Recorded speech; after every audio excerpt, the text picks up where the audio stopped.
Welcome, welcome, welcome to my platform. My name is Vicky, and I want to come briefly just to talk about some things that we go through and face every day in life. Yesterday I talked about manipulation and I talked about guilt. So I want to pick that back up today on guilt. you know, the things that we experience through life and we go through life, sometimes we can make the wrong choices. Sometimes we can go down a path that we manipulate people. And we do a lot of things that we sometimes regret as we get older and mature and learn from our experience. So, I want to tell you a story which is true. I knew this person that always disrespect everyone, especially those who was close to her. She began to act out. She began to say things that wasn't true. She began to curse them. And she continued to do that until later on in life. And her parents passed away. When they passed away, she began to be guilty of a lot of things. She would be crying, upset. She would talk about, she started out talking about it, then she would have to stop because of the guilt was set in. And she would cry so hard that, sometimes she would try to catch her breath. So every day she was living with guilt. She was living with guilt and regret of how she treated her parents, how she treated the loved ones and extended family, everyone that she came in contact with. She was just guilty all the time and full of regret. She was bitter. She was bitter. How many of you guys know someone like that, or have heard of someone that that is living their life or had lived their life full of regret, guilt, and bitter? And she was just toxic everywhere she would go. People would hate to see her coming. They would hate to be around her. They would hate to ask her questions because the bitterness that was built up inside of her was just eating her up. And she began to tell some of the story without breaking down. She said it was passed down from her father. Her father was like that. Her mother was kind and sweet, never harmed a fly. But she said, as her upbringing, her father was so bitter inside, and he would say things that was just horrible to her and her mother, and she watched this growing up. So she began to get bitter herself, and that's all she knew. Instead of taking her mom's traits, she decided to take her father's traits and began to act out as he was acting out. So it was sad to know that he never did, correct his life or go back and apologize for his action to his family or to her. So he died bitter. He died broken. And it could have been something that happened in his childhood or in his past that made him so bitter. And he was too bitter, and his pride would not let him go back and apologize to those he had hurt along the way, especially someone that is so close to you. We all have done it in the past. We have hurt someone that that was so close to us. You know, they can walk in the room and we just got off the phone and had a big disagreement with our boss, or had a big disagreement with our spouse, or someone that we knew. We spat it back and forth, and the first person that walks in the room, we, grab at them, and take it out. But we have to learn how to release it and let it go. We have to learn how to apologize to those we hurt. Go back when you cool down and apologize, because sometime in this walk that we are on this journey, we do things without realizing it sometime, and we say things without realizing that we are really actually hurting that person, or we using that person, or we manipulating that person. And sometimes we realize it and sometimes we really don't. But once we realize that we are really, really hurting someone, go back before it's too late. You don't want to be like, I'm not going to call her name, but you don't want to be like her father. Never did go back and try to correct some things in his life. So there is a lot of people that's in the grave that died with bitterness. There's a lot of people in the grave that did not have the love when they was growing up, and so they didn't know how to love. There was no one there to teach them or anything like that. So it's very, very important that we do the self-love. Check ourselves out. Examine ourselves. The Bible tells us to examine ourselves and make sure that we're not messing up people's lives. Make sure that we're not messing up our life. We need to learn how to take care of ourselves. And when we learn how to take care of ourselves and treat ourselves real good, we would definitely treat others real good. Because I always said I want to treat people good because I want it returned back to me. So we have to be very careful of the friends we choose, because we can pick the wrong friends, people that we associate. We can pick the wrong people because we never know until someone begin to open their mouth and you can hear in their voice that they are bitter, they are broken, and most of them want to get out. They don't want to live like that. Most of them really, really don't. They are so bitter and they carry around grief for years and years. You have heard of people dying, just they grieve themselves to death. They never got help. They never let go. And that's why it is so important to me to do this self-love, this self-checkup, this self-examination on myself. Because, if you carry around grief, if you carry around disagreement, if you carry around bitterness, all of those toxic things that we carry around, and sometimes we don't even realize that we are carrying it around. And most of all, you will carry around depression. And most people suffer from depression every single day in their life. They never happy. The sun never shines in their life. It's because they're holding on to something in their heart or in their spirit that they're not willing to release. Sometimes we all have had secrets and don't want to release those secrets because we can't trust nobody.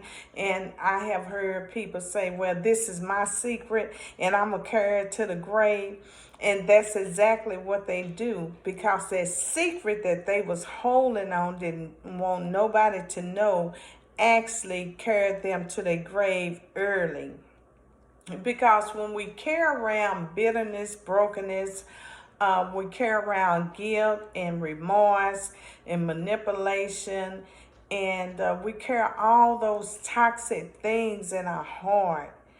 and we're really not benefiting from it. We're actually just tearing down our immune system, and we're just not happy. I know some people who never was happy. Never was. I don't care what you would do, they will fake it. They will fake like they was happy. They'll laugh if you say something, but down deep inside, when the lights are cut off and the doors are shut, and it's just them and God, they cry. They cry all night long. They cry. They cry for help. They cry because of the things that they won't let go. Maybe it was because in their childhood something tragic happened. They got raped or molested. It could be many of things that they hovering around in their heart, and they just won't let it go. And God is saying, let it go. He had to tell me to let these things go and begin to live life. Begin to live life. If you don't let it go and begin to live life, life will definitely live you. And you will shorten your life here on earth. So I just want to briefly come on and just say, love yourself. Love yourself, and whatever ailing you, let it go. Let it go. It's not worth it. Some of us hold on things for 10 and 20 and 15 years ago. Some things that has happened in our childhood, and we just don't want to let it go. Just like the lady I was telling you about, great example. She didn't want to let it go. She was so bitter because she decided to pick up the traits of her dad instead of picking up her mom's traits. So when she decided to let it go, she felt so much better.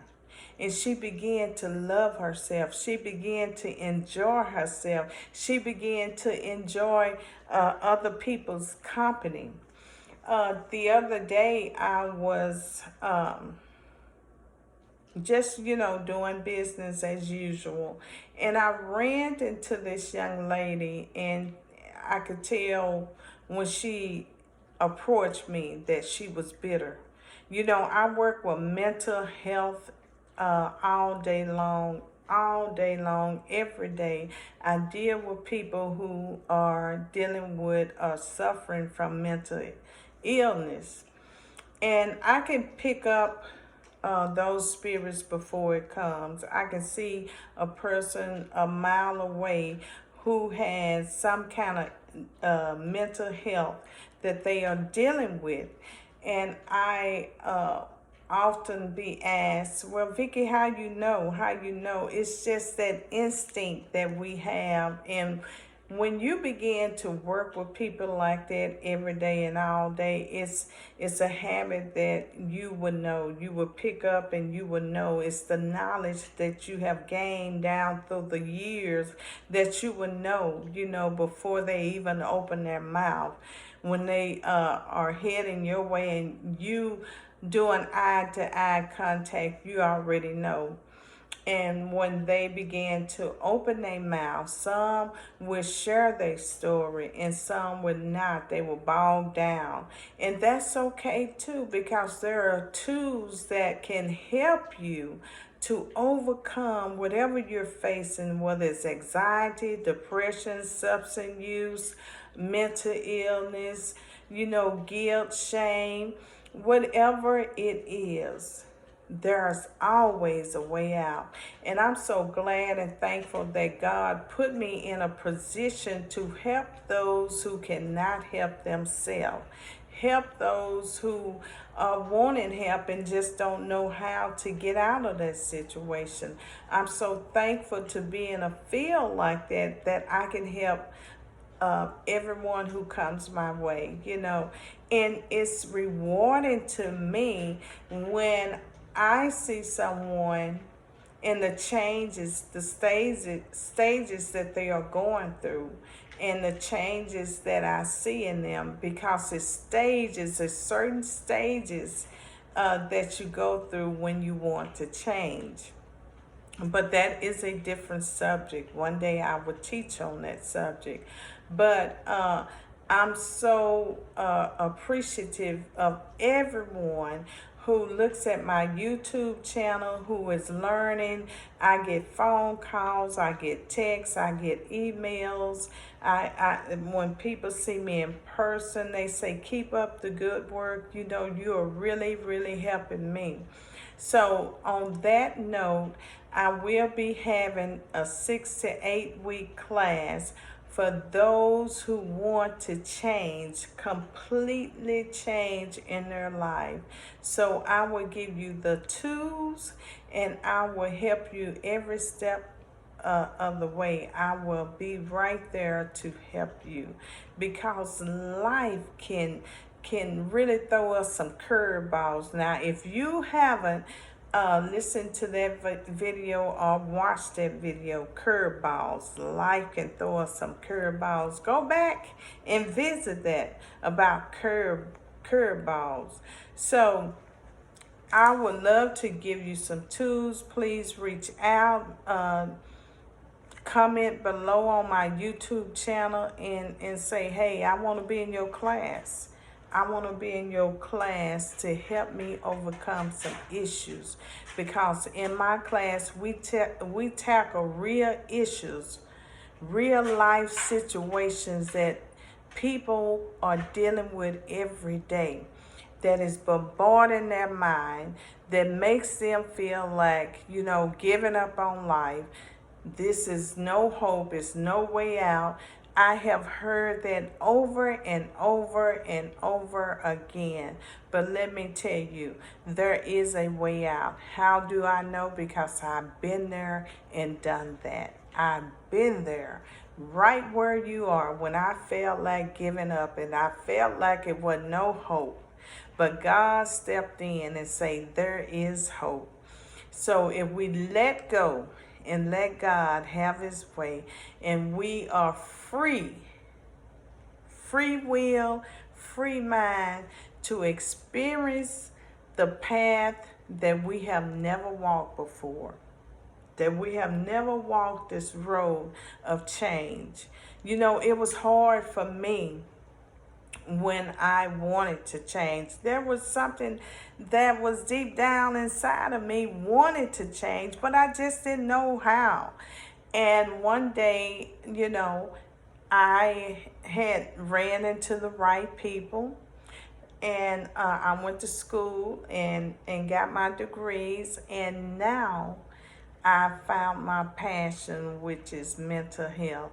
I really found that in 2014 or 2015, when I was going through some things, and I'm like, God, something is wrong with me. Why I stay depressed all the time? Why? It just seemed like when I want to get up, something always knock me down or hold me back. When I take one step, then I'm pushed back 3 steps. And it was, I would just stay depressed all the time, because I'm like, God, I could see people moving and I could see people progressing and making change in their life, and they're successful. Why I can't be like that? So I had to do some soul searching and let go of some guilt, let go of some shame. And I had to go back and ask people to forgive me, because I was so broken and bitter inside. I was just toxic. In other words, I was just toxic to myself and everybody around me. So once I released that, then I began to learn about me, learn and love how to love me, because I couldn't help nobody if I didn't help myself first. So I was so broken, and I was learning how to help me. And the tools that I had learned, oh boy, you have to put in the work. And there was times that I wanted to give up. There was times that I wanted to quit. There was times that I said I couldn't do this. But the option, something inside of me, gave me that push, and I know it was God. Gave me that push and said, you can do it. And I'm telling you today that you can do it. It's not tough. Your situation, it is a way out. But you have to want that as much as I want it. You have to push your way through like I push my way through. So if you want to join me in these classes, I would love to have you. So I'm going to end this right now, but remember, I have a comment section down below. Please put it in the comments and let me know that you are serious about your change. And I definitely will do the very best that I can to help you change. All right, thank y'all for watching, and I will see you soon. Oh yeah, almost forgot. Make sure you like, give me a thumbs up, you like it. Subscribe to my YouTube channel. If you have not done this, subscribe to it right now. Yes, right now. Click that button. Now, if it's black or gray, that means you have not clicked that button. So make sure that you click that button and subscribe to my YouTube channel. And if you know someone that is hurting, broken, bitterness, hatred, regret, guilt, bring them on aboard. Let them see this. All right? Well, thank you so much, and y'all have a wonderful, wonderful night. Oh, yeah. This is some of my artwork. If you're interested in my artwork as well, please reach out to me. Yeah. All right. So I'll see you soon, and thank all of my subscribers who have subscribed to my YouTube channel. Keep sharing, give me the thumbs up, and keep spreading the word. This is Vicky. Until next time, I'll see you. Bye-bye.